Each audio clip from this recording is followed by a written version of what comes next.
एक निर्णय हो, और एक निर्णय काय का हो, अपने आत्म स्वभाव का निर्णय हो, ये बात सही है।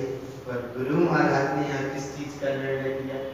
देखो, आत्म भाव की भावना माना अलग चीज है, आत्म स्वभाव की साधना करना अलग है, और आत्म स्वरूप में रमना और अलग चीज, आत्म स्वरूप में रमना और अलग चीज। तो यहाँ इतनी एकाग्रता से इस तत्व को बताया है कि आत्म भाव तुम्हारी तैयारी है, और आत्म स्वभाव में रहने की अब तुम्हारी बारी है, और आत्म स्वरूप की बिल्कुल रहने की उस सत्ता को पूर्ण भोग करने के तुम अधिकारी। अधिकारी हो माने अधिकारी, रमणता का मतलब अधिकारी। उस भाव की साधना करना तो अलग चीज है, स्वभाव की आराधना करना अलग चीज है, और स्वरूप की रमणता होती है, वो अवस्था अलग है। यहाँ गुरु महाराज की जो स्थिति बनी वो स्वरूप साधना की नहीं, स्वरूप भावना की भी नहीं है, स्वरूप रमणता।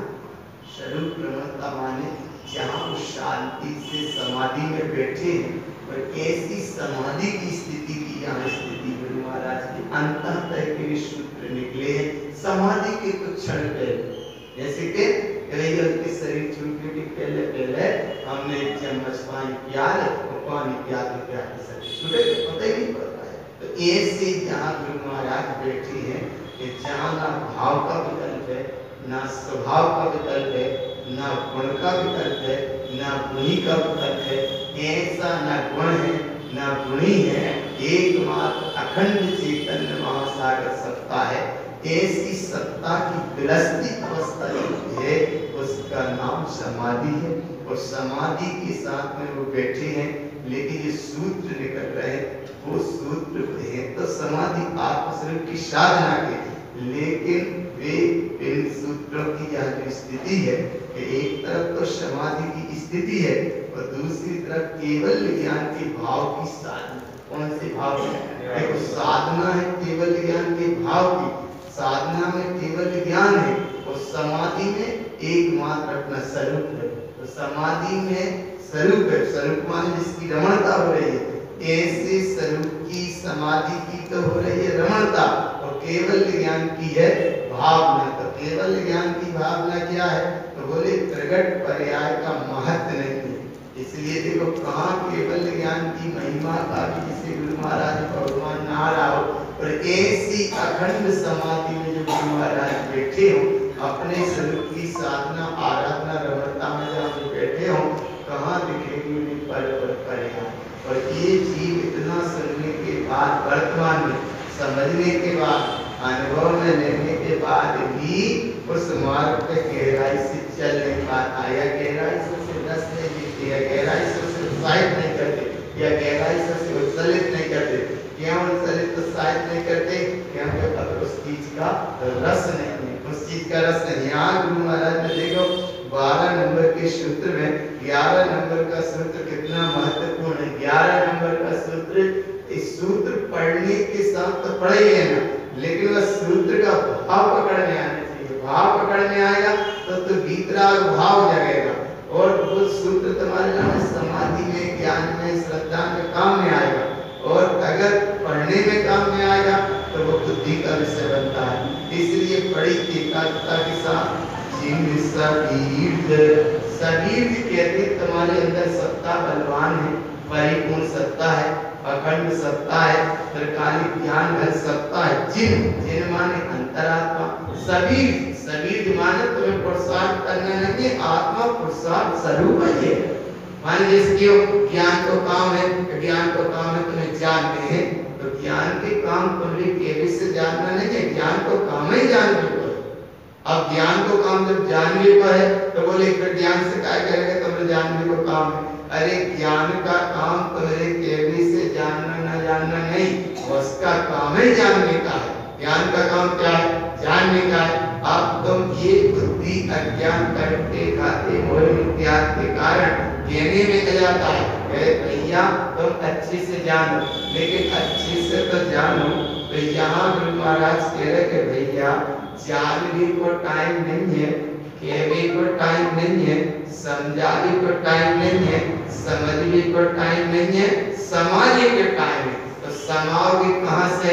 तो जिन अंतरात्मा सबीर माने प्रसाद करना नहीं है, समाने का प्रसाद करना। अरे प्रसाद स्वरूप आत्मा है, आत्मा में प्रसाद होता है, आत्मा में प्रसाद करना चाहिए, जा भाषा नहीं। आत्मा स्वयं प्रसाद स्वरूप है। अगर आत्मा प्रसाद स्वरूप नहीं होता तो निगोष से जीव निकल के सिद्धालय कैसे जाता? प्रसाद स्वरूप है। कैसा प्रसाद स्वरूप है? कि उसकी सामर्थ्यता उसमें छिपी है। जैसे बड़ के वृक्ष का जो वृक्ष बन जाता है, तो वो बरगद का वृक्ष कैसे बन गया? उस बीज में बरगद छिपा था, छोटे से बीज में बरगद छिपा था। तो जब उस बरगद के वृक्ष बनने का विशाल रूप धारण किया, तो वह छोटे से बीज ने पहाड़ जैसी चट्टान को तोड़ दिया। और बीज कितना सा था, तो बाकी शक्ति उसके अंदर छिपी थी। ऐसी शक्ति छिपी थी, तो देख लो क्या भगवान पत्थरों को फाड़ के, और वो बीज ऊपर बीज कितना सा, सरसों के दाने से भी छोटा बीज है बरगद के वृक्ष। इतना होने के बाद तो बस इतना विशाल बरगद का कैसे रूप धारण कर लिया? तो ऐसे रूप धारण कर लिया कि वहां में शक्ति छिपी थी। तो ऐसे ये जीव की शक्ति में छिपी है, बाकी शक्ति को वह अनुभव नहीं होता, इसलिए पराधीन हो जाता। देखो जिन माने अंतरात्मा, सबीर माने तुम्हारे बीज कहते प्रसाद। तो सबीर माने प्रसाद करना नहीं है, तुम्हारा तो सबीर प्रसाद स्वरूप ही हो। ऐसी प्रसाद स्वरूप को यहाँ गुरु महाराज कह रहे हैं कि अगर प्रसाद करोगे तो वीतराग भाव काम करेगा, प्रसाद के मार्ग पे चलोगे वीतराग स्वभाव काम करेगा। और जिस समय में प्रसाद होगा उस समय में होगा क्या? प्रसाद ही स्वरूप का अनुभूति होगी। उस समय में अपने आप वो वीर माने स्वरूप की जो रमणता शक्ति जो व्यक्त होगी, उस व्यक्तता का नाम सबीर है। करना नहीं पड़ेगी, व्यक्त अपने आप है। अच्छा, पानी में शीतलता आए, ऐसा क्या पदार्थ डालोगे कि उसमें शीतलता आ जाए? क्या पदार्थ डाल सकते हैं कि पानी की शीतलता, पानी में शीतलता आ जाए? अरे पानी की शीतलता बर्फ आदि डालने से, ये व्यवस्था से शीतलता नहीं, पानी का तो स्वभाव ही शीतल है। जब पानी को स्वभाव शीतल है तो तुम उसे क्या बर्फ डाल के शीतल कर सकते? ये सब बाहर की व्यवस्था, पर उसका स्वभाव देखो, पानी का स्वभाव कैसा कि शीतलता समेत है। तो ऐसे ही तुम्हारी सत्ता में प्रसाद करना नहीं है, वो प्रसाद स्वरूप ही है, जिन सबीज है। और ऐसी प्रकट प्रसाद सत्ता की जहाँ अनुभूति होती है, उसका नाम है उत्पन्न। उत्पन्न प्रकट हो गई, और जैसे प्रकट हुई तो क्या प्रकट हुई? अनमोद। यहाँ बाहर से अनुभूत नहीं, यहाँ अनुभूत है केवल एक की शुद्धात्म।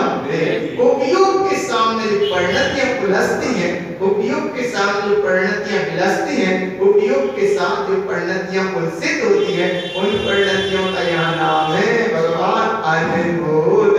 काय के अनुभूत कर रहा है, काय के अनुभूत हो रही है? चैतन्य परिणति है, ममल परिणति है, विमल परिणति है, कमल परिणति है, ध्रुव परिणति है, शाश्वत परिणति है, चिरविलासी परिणति है, चैतन्य प्रकाशी परिणति है, अखंड परिणति है, ध्रुव ध्रुव ध्रुव ध्रुव ध्रुव परिणति है, ममल ममल ममल परिणति है, विमल परिणति है, कमल परिणति है, ध्यान परिणति है, वीतराग परिणति है, निर्वाण परिणति है, सिद्ध परिणति है, शुद्ध परिणति है, और ऐसी शाश्वत परिणतियां हैं। ये परिणतियां अपने आप कुलसित हो रही हैं, और उपयोग उस समय, उपयोग के सामने परिणतियां जो है, और परिणतियों को भी उपयोग अनुमोदन न करके, उपयोग मात्र अनुमोदन कर रखा है कि एकमात्र स्वरूप की जो प्रसाद स्वरूप सत्ता प्रकट है, प्रकट होना नहीं है, प्रकट स्वरूप ही है,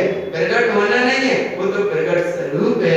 ऐसी प्रकट स्वरूप की जो उत्कृष्ट अवस्था अनुभूति में आ रही, उसका नाम यहाँ है अनमोद। अनुमोदना हो रही है, अनुमोदना करना नहीं है, अनुमोदना हो रही है। कैसी हो रही? बोले अनुमोदना हो ही रही है। अनुमोदना अनुमोदन करना नहीं है और जाके तुम का अनुमोदन करोगे। अनुमोदन संसारी संसार में संसारी जीवों की करता रहता, वो संसार का चक्र है। यहाँ अनुमोदन काय की हो रही है? अरे यहाँ अनुमोदना ना द्रव्य की है, ना गुण की है, ना पर्याय की है, ना उत्पाद की है, ना व्यय की है, ना द्रव्य की है। फिर काय की अनुमोदना है? बोले अनुमोदना उसकी हो रही है कि जहाँ शब्द नहीं है, क्योंकि जहाँ शब्द होगा वहाँ वो नहीं होगा और जहाँ वो होगा वहाँ शब्द नहीं होगा। तो यहाँ अनुमोद शब्द कैसा आया? तो यहाँ अनुमोद ये है कि उसकी अनुमोदना हो रही है कि जिसे तुम शब्दों से नहीं समझ सकते, जिसे तुम शब्दों से नहीं कह सकते,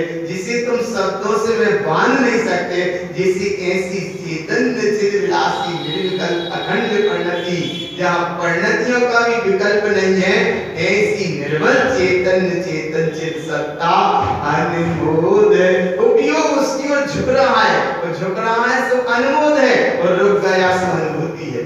झुक रहा है सो अनुमोदना है और रुक गया सो अनुभूति है। तो झुकने में रुकने में कितना अंतर है? बोले झुक गया सो तो है अनुमोदना और रुक गया सो है अनुभूति।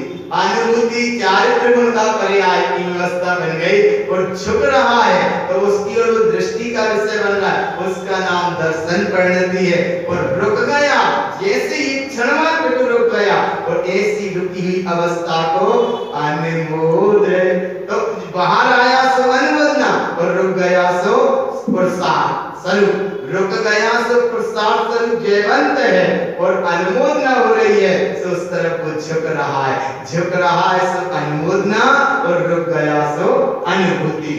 अब ऐसी को गुरु महाराज अनुभूति में लेके चल रहे हैं, इतनी तुम्हें गहराई से लेके चल रहे हैं, इतनी तुम्हें स्थिर करके चल रहे हैं, इतनी तुम्हें संभाल संभाल के लेके चल रहे हैं, इतनी सहजता से लेके स्वरूप बता रहे जैसे एक नवजात छोटी सी शिशु को अपनी माँ कैसे संभालती है। माँ कैसे संभालती है? एक नवजात छोटे से शिशु को माँ कैसी संभालती है, ऐसे ही जिनवाणी और गुरु महाराज की परिणति, उस शुद्ध परिणति के ममल परिणति नवजात जैसे शिशु के संभाल कर करके और तुम्हें खड़ा करने का मार्ग दिया, या तुम्हें खड़े हो गए तो उस चैतन्य महासागर में समाने का तुम्हें टाइम मिला। कितने संभाल के चल रहे, कितने संभाल के चल रहे, अब कितने तुम संभल पा रहे हो वो स्वयं की बात है। जितने भय तुम संभल गए सो ममल भय, नहीं तो संभल के संभल गए, संभल गए कब है? संभल गए सो ममल भय, और नहीं तो संभल के संभल रहे। आरा पकड़ गया नहीं आ रहा, संभल गए सो ममल भय और नहीं समझ पाए सो समल की समल रहे। समल कब से रहे? बोले अनंत काल की यात्रा रहे। कब तक चलेगी? अनंत काल तक। ये उनकी बात नहीं, यहाँ जो समझ गए कब? अभी हाल अर्जेंट है तो प्रेजेंट है, और प्रेजेंट है तो परमानेंट है, और नहीं तो फिर सर्वेंट है। सर्वेंट माने नौकर, प्रेसिडेंट माने परमात्मा।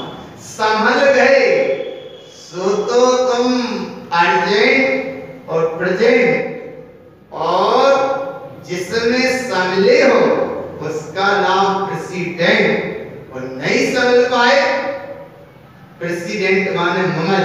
संभल गए सो ममल भय, और नहीं संभले तो सर्वेंट माने संभल के संभल रहे, संभल के संभल रहे। तो ऐसी दशा में वो दशाएं बनती हैं जीवों की कि हाथी बहुत अच्छे से नहा के नदी में से निकलता, बहुत अच्छे उसने सरोवर में डुबकी लगाई, डूब जाता है, सूरज ऊपर दिखती है उसकी, बस इतना डूब जाता है, सूरज जरूर दिखती रहती है, इतना वो डूब गया, सूरज ऊपर उसकी दिखती रही, लेकिन जब वो निकलता है बाहर तो उसी सूरज से वो मट्टी को उठाता है और वो अपने ऊपर डाल देता है। ये दशा बहुत बड़ी आगम ग्रंथों में आचार्य ने उदाहरण दिए। क्यों उदाहरण दिए? हाथी का ये उदाहरण क्यों दिया?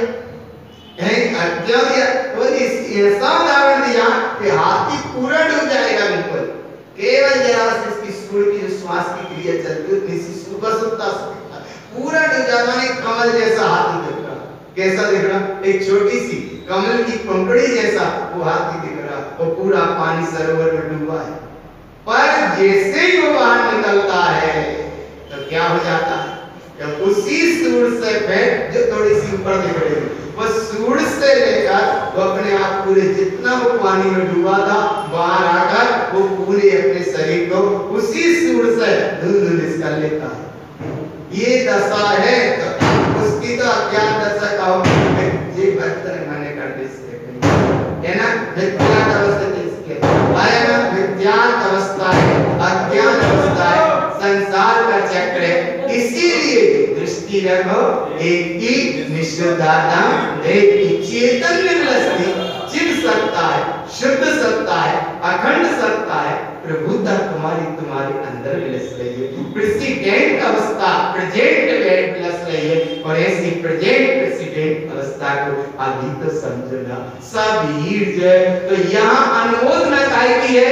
अनुमोदना जो चैतन्य की ही परिणतियां है उनको अनुमोदना कर दे। पुद्गल की पर्याय की परिणतियां है, राग देश की परिणति नहीं। बोले हमने जय बोल दी, बोले गुरु महाराज की जय, जाको मतलब नहीं। अरे जय बोली इसमें तो शब्द है, लेकिन यहाँ जयवंत स्वरूप है जिसमें शब्द भी नहीं है। ऐसी वो अवस्था को अनुमोद है, उसकी तो बड़ी अनुमोदना। और अनुमोदना होने के बाद में जो अनुभूति भई, अनुभूति के साथ में जो व्यक्तता भई, उस व्यक्तता का नाम है बीर्जय। बीर्जय माने इसका नाम प्रसाद है। तो मोक्ष जाने की तैयारी है तो तुम्हारा प्रसाद है, और संसार बढ़ाने बसाने की तैयारी है तब संसार का कारण है ना। उपयोग स्वभाव की ओर जा रहा सो तो पुरुषार्थवंत सत्ता का अनुभव है। उपयोग पर्याय की ओर जा रहा है, इसका नाम पामरता है। उपयोग स्वभाव की ओर जाए तो है सामर्थ्यता, और उपयोग पर्याय की ओर जाए इसका नाम है पामरता। तो ऐसी पामरता से हटकर तुम सामर्थ्य सत्ता को जान गए। गुरु महाराज इस समाधि में ठहरने की स्थिति में समाधिस्थ हो रहे, अगले क्षण में समाधि होने वाली है, उनका शरीर छूटने ही वाला है। तो ऐसी अवस्था में ये सूत्र निकल रहे हैं, ऐसी अवस्था की स्थिति में उनके सूत्र निकल रहे हैं। तो ये सूत्र उनकी समाधि के समय के सूत्र हैं, लेकिन कम से कम इन सूत्रों को तुम पढ़ रहे हो, यही तुम्हारी महानता है। इन सूत्रों को समझ रहे हो, यही महानता है। क्योंकि जिन सूत्र तो गुरु महाराज ने कहे, तो कोई गुरु महाराज ने वहां से कहे कथितम जिनेन्द्रम, बोले जो मार्ग सच्चा है वो मार्ग में सच्चा बता रहा हूँ, अब समझ में जाए, तुम्हारी पात्रता है, होनहार श्रेष्ठ है। नहीं आ रहा समझ में तो हम तो अपना काम बना के जाएगा। और अब तक कहने का भी टाइम नहीं कि हम अपना काम बना के जा रहे हैं, या तो शब्द आ गए। अरे जहाँ काम बना के जा नहीं रहे, बन गया काम, और बन नहीं गया काम, वह काम में अपने चैतन्य स्वभाव में हो गया जहाँ विश्राम, वहाँ नहीं रहा फिर कोई भी काम। संसार का चक्र परिभ्रमण की यात्रा का सब हुआ ये काम तमाम, और एकमात्र चैतन्य स्वरूप का उपयोग का चैतन्य स्वरूप में है विश्राम, और जय को नाम है निसही धाम। एक तरफ निसई धाम है पर्याय की अपेक्षा, निसई क्षेत्र में गुरु महाराज की समाधि है, लेकिन निसई जी तो मतलब क्या है? नींद माने डूब जाना, बिल्कुल नहीं सही माने पहले तो निसल से निसल रहो, पहले वहां तो निसल, और निसई उसको कहते हैं कि जहां एक भी समय की चैतन्य परिणति का कुछ नाम ना रह जाए। नहीं माने डूब जाना, सा माने शाश्वत, ई माने यही। ऐसी शाश्वत चैतन्य सत्ता इसमें ठहर गए, तो नी माने ठहर गए, और ठहरी हुई अनुभूति में जो व्यक्तता भाई वाह नाम है सही। जो व्यक्तता भाई सो सही, और जिसमें डूबे वो है नी। जहां डूबे सो नी, और जो व्यक्तता भाई वाह को नाम व्यक्तता भाई, उस व्यक्तता का नाम है सत्यता। तो ऐसी सत्यता की जो व्यक्तता भाई उसका नाम है सही। तो ऐसी सही चैतन्य महासागर की जहां गुरु महाराज की डुबकी लगी भगवान चारित्र मोहिनी कर्म के उदय से जहाँ दृष्टि हटी और एकमात्र अपने स्वरूप की दृष्टि जहाँ जमी होगी, उस समय की अवस्था क्या रही होगी। अब ये तो रही गुरु महाराज की बात, लेकिन थोड़े से बात का नाम तो निसई धाम, लेकिन इधर तुम धाम देखो कि धाम और धातु का है कि धाम माने धर्म से परिपूर्ण जहाँ अखंड सत्ता है धा, और बड़ा डंडा उसमें इसलिए लगा है कि बहुत बड़ा काम है, और माँ को मतलब है कि जहाँ महिमा केवल आ रही है की शुद्धात्म देखी एक व्यक्ति, इसका नाम तो निसई धाम, लेकिन निसई धाम और फिर सेमरगढ़ी धाम और फिर सुखा धाम और बिलेरी धाम, ये भी सब अपने अपने स्थान से गुरु महाराज के पूर्ण क्षेत्र है, परिपूर्ण अवस्था है, अखंड अवस्था है, चैतन्य सत्ता है, विलसती हुई अवस्था है, जहाँ उनका गुरु बाबा का समाधि का काम बना या जन्म का काम बना या बिहार का काम बना या दीक्षा का काम बना, तो ये चारों क्षेत्र अपने आप में परिपूर्णता से विशेषता से आलोकित है। पर यहाँ गुरु महाराज कह रहे कि भैया तुम बाहर के चार क्षेत्र भी ना देख के स्वयं क्षेत्र देखो, स्वयं क्षेत्र में देखो, वहां तो तुम्हें बिलेरी सूखा जी सेमरगढ़ी निसई जी दिख जाएगी बाहर में, लेकिन तुम इधर देखो, इधर देखो, बाहर से दिखे तो वहां भेद है और भीतर देखो तो अभेद है। बोले उन चार क्षेत्रों को ना देखकर स्वयं क्षेत्र देखो, और स्वयं क्षेत्र में क्या लस रहा है, अनंत दर्शन है, अनंत ज्ञान है, अनंत सुख है, अनंत वीर्य, वीर्य माने अनंत प्रसाद स्वरूप सात्मा है। तुम वहां देख रहे, जहां देख रहे, वहां देख रहे, वहां मत देखो, यहाँ देखो, कहा निसई, इसमें तुम डूबे, तो डूबे माने थोड़ा सा अनुभव हुआ, तो इसका नाम नहीं, और जितना अनुभव हो जाए वो है तमाम सही, और जाइए व्यक्त करो सो है निसई, और नहीं तो फिर घूमो घूमो आया ना। इसका नाम गुरु महाराज कह रहे भगवान ही समय दृष्टि, देखो आगे कितना सूत्र अनुकूल है, समय दृष्टि, ऐसा प्रचार करना, बस ऐसे ही प्रचार करना, प्रसार करना नहीं है, प्रसार तो हो ही रहा है। पानी गर्म कर दिया तो ठंडा करना, ठंडा करना, ठंडा करना, तुम बाहर ठंडा करे नहीं सको, क्योंकि बाहर स्वरूप ही पानी को शीतल गुण ठंडा है।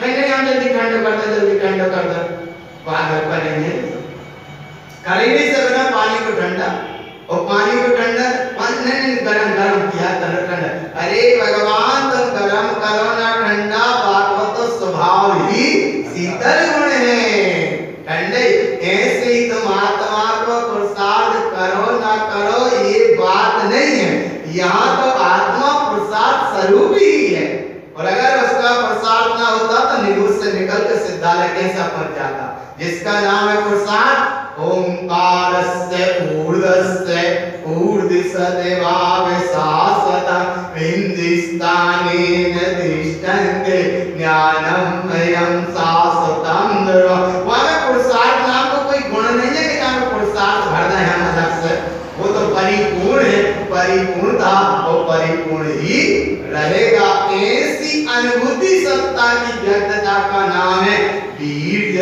वीर्य माने उसमें प्रसाद चल ही रहा है, प्रसाद करने की कोई विशेषता उसमें नहीं है कि हम अलग से कोई प्रसाद करें। ऐसा प्रसाद की वीडियो बना हो जाती है, किसी व्यक्ति ने कहीं जलेबी ना देखी हो और उसे ले जाकर जलेबी दी, उसने थोड़ी बहुत ग्रहण करी, अरे बोली जा मीठी कैसे हो गई, माने जहाँ में चाशनी शक्कर जो सीरा भरा कैसे गया, कैसे भरा गया, कैसे भरा गया, यहाँ के ऊपर से पट्टी कठोर है और भीतर उसमें रसई रस भरा है। बोले ये भरा कैसे गया, कैसे भरा होगा, किससे, किस डॉक्टर ने भराया, कैसे भराया, कौन सी युक्ति से भरा, या कितनी सूजी से छेद कर करके इसमें वो रस भरा होगा, आखिर क्या लिखिए, आखिर जिसने कभी देखे ही ना हो और उसे व्यवस्था मिल जाए तो वो कहे आगे मीठी कैसे हो गई, कैसे मीठी हो गई, कैसे मीठी हो गई, अब विधि पता नहीं पर जुड़ रहा है वो हाथ में लिए कि जहाँ जब मीठी शक्कर भराई कैसे,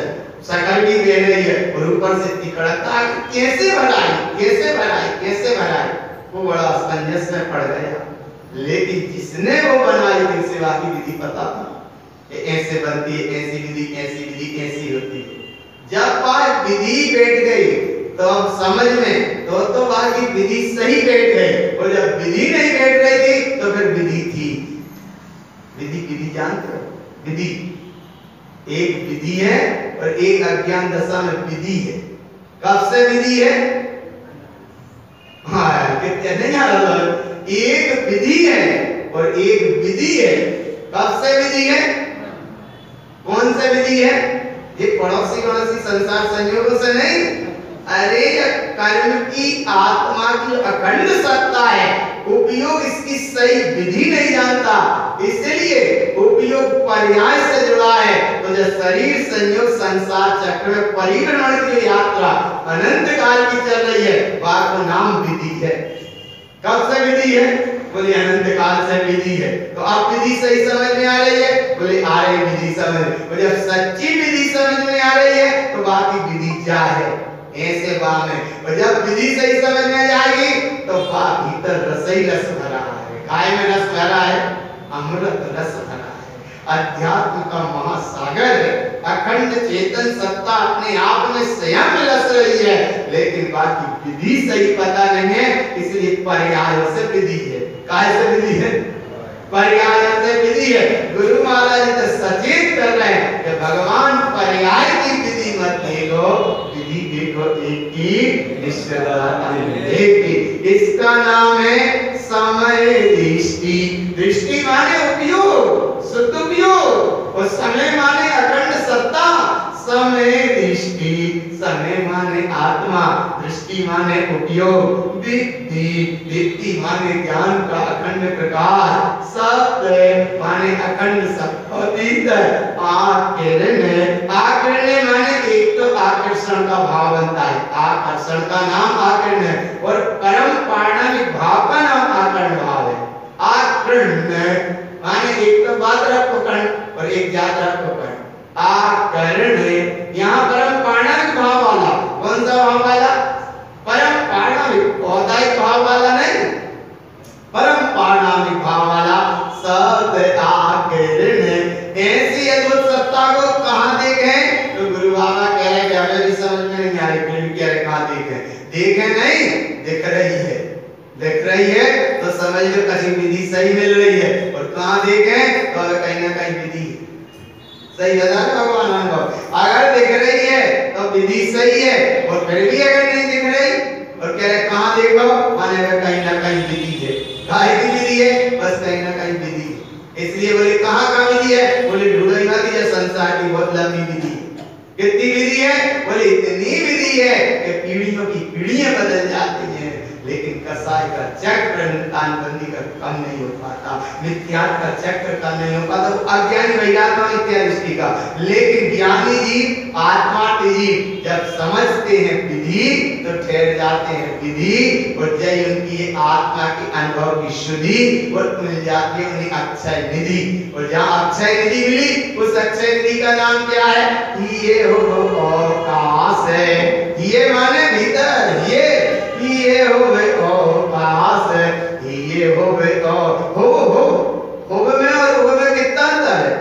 होवे कहते हैं उदित सत्ता को, और होवे कहते हैं विलसती अवस्था को। हो जैसे कभी देवी की पटली चढ़ा देते, होई सा तन किसकते हो पटली, कैसे यहाँ अलग देखो भीतर भगवान क्या बोले? चेतन सत्ता शुद्धात्म चेतन स्वरूप जयवंत हो, महासागर अखंड चेतन शुद्धात्म देव की पट्टी खिसक गई। और नहीं तो भगवान इतना चिल्लाए ना तो पट्टी खिसकाते, काहे को अपनी शक्ति को बहुमान से नहीं आ, धीरे धीरे कसता ना, कभी ना पट्टी दे फिर पट्टी जाते। क्या बोलते हैं? बोलते क्या नहीं? 50 आदमी एक साथ ताकत लगती है, और क्या अपने बोल दिया तरह को पट्टी किसका ज्यादा थोड़ी सी है। और अगर 25 लगाए 25 ना लगाए तो जब समाज के संसार के जी हाल 25 लगा रहे ताकत तेज जाए, 25 लगा रहे तेज जाए, सब पटली जाके बैठ। और पटली आगे तो नहीं खिसक रही, लेकिन वो पटरी से पटरी नीचे उतर जाए। पटरी से और पटरी नीचे उतर गई, और जब पटरी से पटरी नीचे उतर गई तो अनंत का चक्र किला ने फिर भी दी है, फिर अनंत का किला ने फिर भी दी है। और फिर गुरु महाराज सचेत करते हैं कि ये हो आस है। वो माने उदित सत्ता और हो माने विलसती अवस्था। माने देखो ऐसे समझ लो, ओ उस पटली में सकने की सामर्थ्यता मान लो, और वे 50 जने उसे खिसकाए उनकी भी सामर्थ्यता मान लो, पर बात खिसके ही ना, तो खिसकाने वाले का करे, वो खिसकाने वाले खिसकान वो खिसक तो सकत है, लेकिन खिसकाने वाले खिसकाए ना। जैसे जैसे वो अपने सफल ले रहे हैं वही सा गलत रहे तो हो रही है सियार जैसे वो काम नहीं। अरे सिंह वीरों का काम है मोक्ष का मार्ग, भगवान आत्मार्थी जीवों का काम है, मोक्षार्थी जीवों का काम है। तो ये माने विलसती अवस्था, हो माने प्रगट अवस्था, ओ वे हो वे, तो यहाँ हो माने तनक जोड़ तो लगाओ, काहे को जोड़ लगाओ, बोले चैतन्य महासागर की पहले तो जोड़ लगाओ। यहाँ कई जगह देखते भगवान, हम कई जगह बताते और कह भी इसलिए देते हैं कि यहाँ मंदिर की चटाई छावे में माली दिखेगा और घर की दुकान की झाड़ू लगावे में सेठ लगाएगा। आया ना, आ रहा है क्या पकड़, जहाँ यहाँ चौकी जरा रखो सो भगवान कहाँ तक रखे।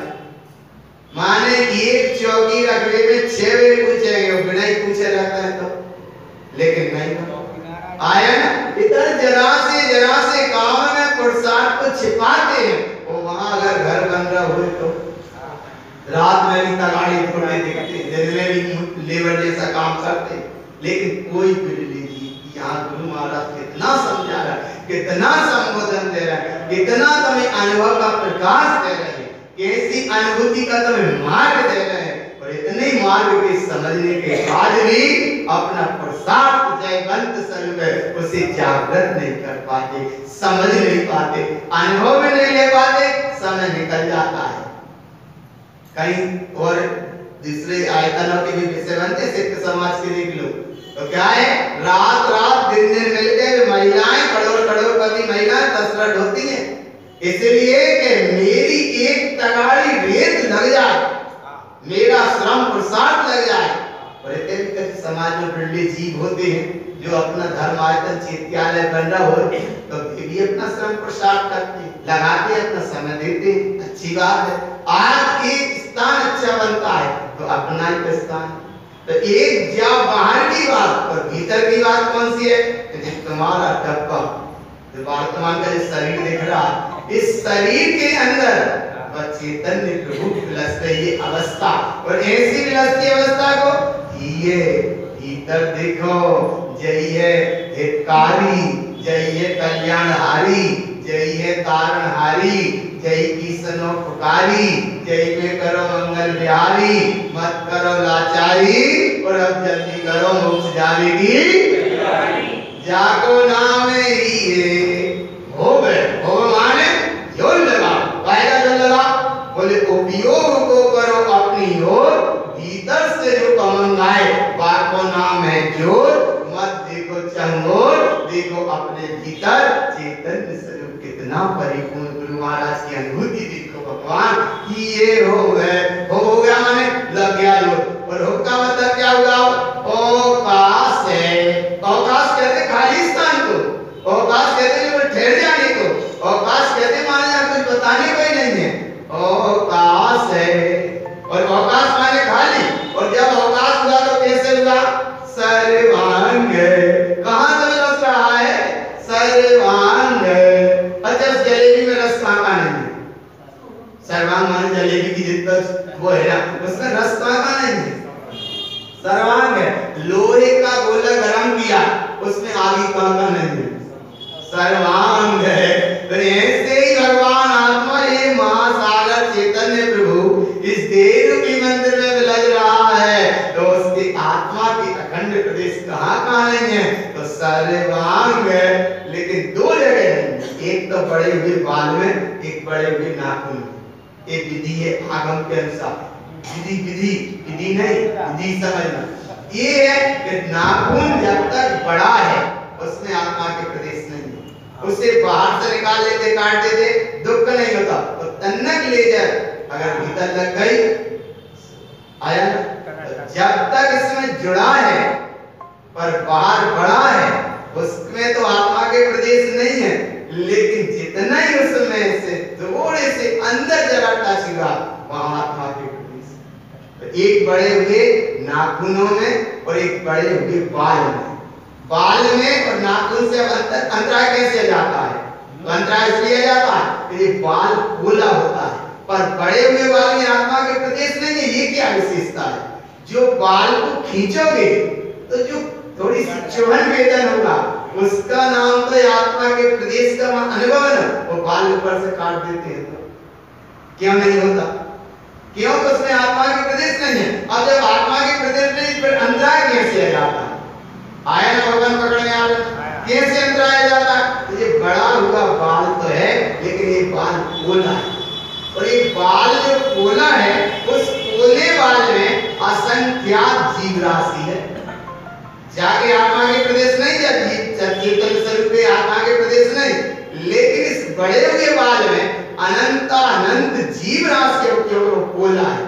तो अनंत अनंत जीव राशि है, वह जीव राशि का घात हो जाता है अगर गर्म काल में बाल पड़ गया तो बाल जीव राशि का जो असंख्यात जीव राशि का घात हुआ, इसलिए बाल का अंतराय मानते हैं। और ये बड़े हुए नाखून में जब आत्मा के प्रदेश ही नहीं है तो कैसे होगा? लेकिन इसे हड्डी माना है। क्या माना है? हड्डी। ये तुम्हारे ये नाखून हड्डी है, तो इसे बड़े हुए बाल को और बड़े हुए नाखून को हड्डी और उसमें जीव राशि मानी है, लेकिन आत्मा के प्रदेश नहीं है, इसलिए उसे ऊपर ऊपर काट देते हैं। तो कुछ विकल्प नहीं रहता, लेकिन जरे ही बाल को खींचा सो आत्मा के प्रदेशों में वेदन होता है, और जरे इससे नाखून को भीतर पत्ती लगती है तो इसमें वेदन होता है। तो यहाँ गुरु महाराज ने कहा कि भगवान इतनी तुम सफाई रखो, इतनी तुम एकाग्रता रखो, बाहर से नहीं, इतनी तुम तैयारी रखो कि नाखून बड़े ना होने चाहिए। बड़े हुए नाखून का परिणाम खप्पीस और राक्षस होता है। बड़े कई जगह कहने में आते दिखते हैं, लेकिन ज्यादा बात है, एक दो बार समझा देते। वे 100 से वाले बनाएंगे चिंगड़ी को नाखून 3 इंची को, और भाई में लगा था इंदूर सिंदूर सिंदूर कच्चे कच्चे, और बोले अलग से माने वो व्यक्ति का चेहरा नहीं दिख रहा, लेकिन बहुत अधिक बड़ा होगा। काय की व्यवस्था? बड़े हुए नाखूनों के वाले की व्यवस्था किसको का? उसका नाम खब्बीस या राक्षस। ये 2 दशा।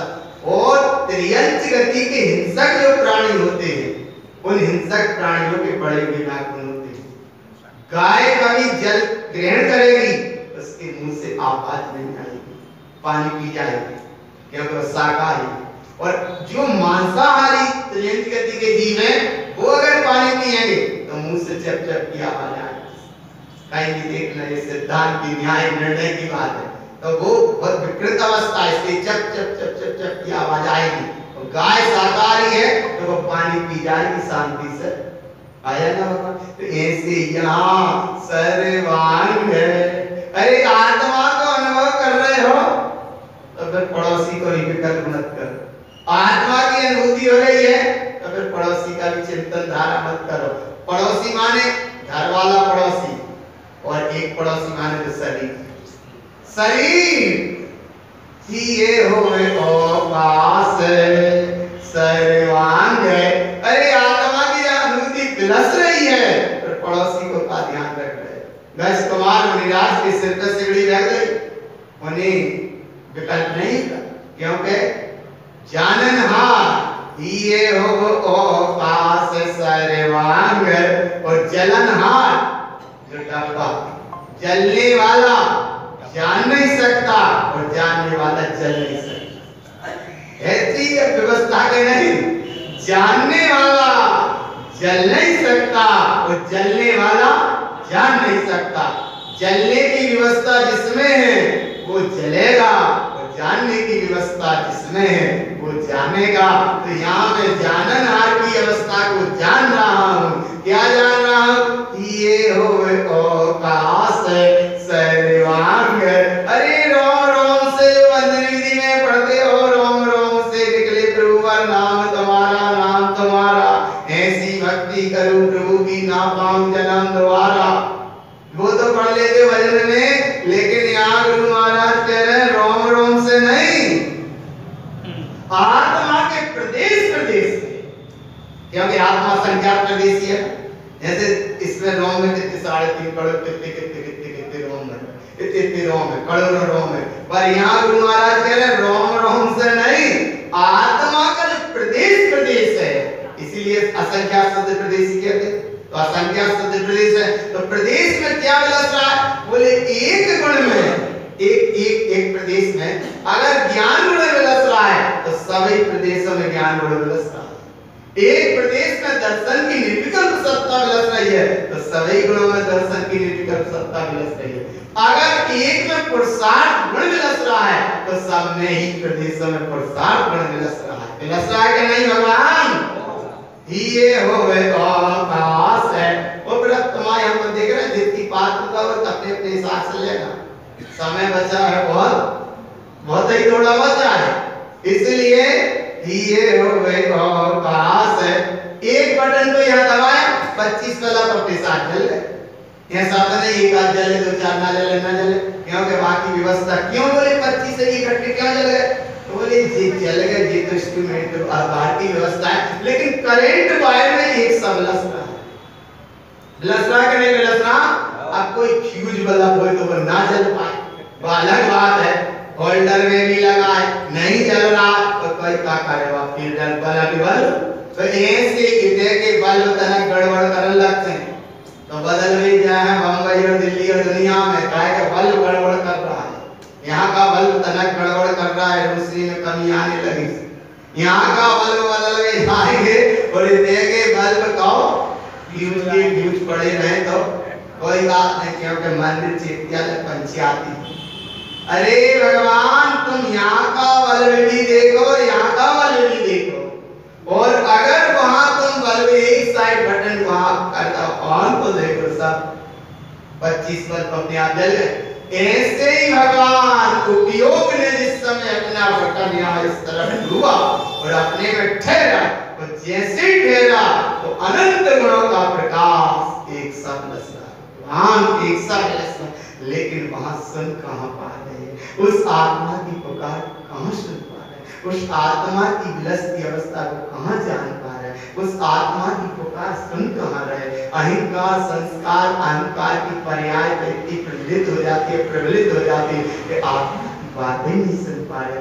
आत्मा की बात तुम आत्मा की रूप होकर सुन ही नहीं पा रहे ना, नहीं सुन पा रहे तो भी समय निकल रहा है, और सुन लोगे तो समय से समय में समय पर ठहर जाओगे, और नहीं सुन पा रहे तो समय से समय पूरा कर जाओगे। आया ना भगवान? ठहर गए तो समय से समय में ठहर जाओगे, और नहीं ठहर पा रहे तो समय से समय पूरा करके चले जाओगे। इसीलिए गुरु महाराज कितनी गहराई से कह रहा ये होवे आकाश है, बिल्कुल यही ये होवे आकाश है। कहाँ देखें?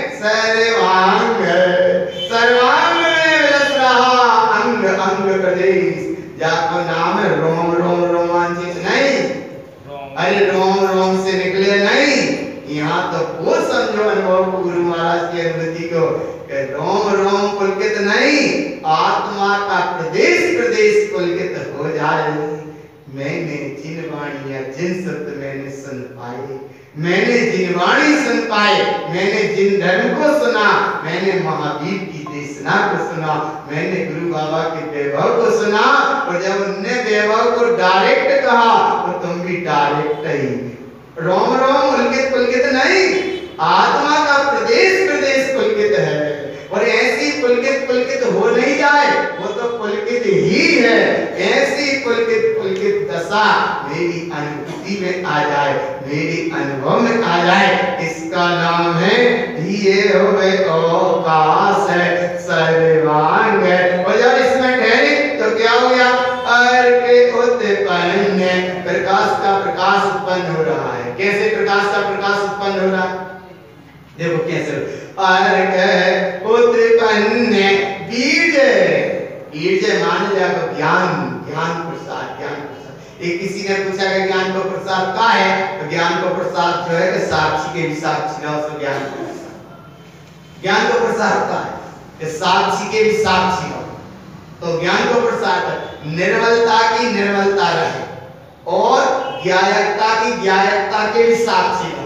माने ज्ञायक है ना, ज्ञान को कौन काम जानने पर, तुम बस जानने के भी जाननहार के भी जाननहार हो। माने वह दशा को नाम तो ज्ञान को प्रसाद, अज्ञान को ज्ञान, नित्य ज्ञान में कितने जल्दी ले जाते। इसलिए भगवान दृष्टि रखो एक की विश्वतातम देखी। कहाँ विलसरा अरे के होते पन्ने। तुम अज्ञान को ज्ञान, नित्य ज्ञान की संसार की बात तो सुन रही है, काई बात सुन रहे अरे के होते पन्ने। बीज बीज माने तुम्हारा पुरुषार्थ तो होना चाहिए। ये पुरुषार्थ बीज अनुमोद है। अनुमोद कैसी? सहे सहे माने अनुमोद ना पुरुषार्थ उसका उसमें चल रहा है। सहे समय अपने आत्मस्वाद चेतन सत्ता में ठहर गया और जब ठहर गया उस ठहरी अवस्था का नाम सिद्ध है। देखो सिद्ध है ना, सिद्ध लिखा भी है और कहाँ है? बोले लिखा भी है और अब मैंने लिखा भी है। सही अगर लिखा है तो ये पढ़ना सही है, और अबे हाल तारणम करके रख दिया तो बस फिर काम पूरा हो गया। अरे लिखा है, अब मैंने लिखा है, और अब मैंने लिखा है तो लिखने वाला एक ही बहुत है।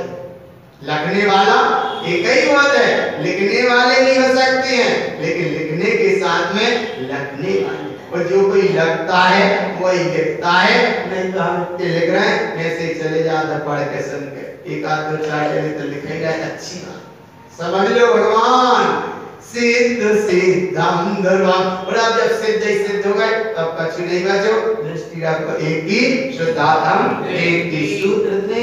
बस एक बात है समझ लो, विद्या दृष्टियों के पास बास मत करो। बड़ा छोटा सूत्र, विद्या दृष्टियों के पास बास मत करो। धर्मात्मा कहाँ पर पराभव पाता, मतलब धर्मात्मा कभी 84 में नहीं भटकेगा। और अमार्ग सेवी धर्मार्थी को पीड़ादायक है। काय पीड़ादायक है अमार्ग सेवी, धनिक भी क्यों ना हो, लेकिन ये धर्मार्थी को पीड़ादायक है। मिथ्यावादी धर्मात्मा का अनादर करते, धर्मात्माओं का आश्रयदाता जयवंत है, धर्मधार देने वाला अमूल्य है। सत्पुरुषों के गुणगान से कर्म ही गलते हैं। कसाई व कीर्ति इच्छुक के धर्म नहीं होता है। असत्य मार्ग बताने वाला जो दुख पाएगा उसको जिन्हें नहीं जानते। तुम किसी को बताओ सत्य मार्ग और नहीं बताया, असत्य किसी को बता दिया तो उसे दुख मिलेगा। उस दुख को तो जिनेंद्र ही जानते। आया ना? धीर पुरुष का, अरे हाँ, धीर पुरुष कदापि मिथ्या आदेश नहीं देते, माने झूठा नहीं देते। धीर गंभीर है, सही निर्णय देता है। नैतिकता तो लाओ तुम भगवान, नैतिकता ही नहीं आ रही। चली आ रही अंधेरी नगरी, चौपट राजा टके शेरबाजी टके शेर खाजा, न लेने वाला न देने वाला। तनक नैतिकता रखो, व्यवहारिकता रखो, अपने आप में धीरता रखो, गंभीरता रखो, तब तो निर्वाणी काम कर रही है। अब बड़ी नहीं बची तो फिर क्या बची? तो इसीलिए देखो मिथ्या दृष्टियां, धीर पुरुष कदापि मिथ्यापदेश नहीं देते। मिथ्या दृष्टियों की कभी प्रशंसा मत करो। आया ना? जिनेंद्र का मार्ग मिला, मनुष्य भाव में आत्मित करो। स्वयं धर्म में कभी उपहास मत करो। माने तुम अपने ही बात सुन के अपना ही उपहास कर रहे हो, उपहास कर रहे हो या हंस रहे या कोई भी विषय चला गया तो तुम अपने ही मार्ग का उपहास कर रहे हो, अपने ही मार्ग का उपहास। तो जितनी देर तुमने सुनी बात पर रस नहीं आता, एक क्षण हंस गए या माने बैठ कर कोई निदान बांध दिया, वो उपहास हो गया। ये उपहास मत करो, कभी मत करो। शुद्ध हृदय वाले पुरुषों का स्वभाव बड़ा अद्भुत है और अज्ञानियों के प्रति ज्ञानियों की करुणा, अज्ञानियों के प्रति ज्ञानियों की करुणा बड़ी अद्भुत रहती है भैया। ऐसे रहती है जैसे वो बिच्छू पे जा रहा है संत घाट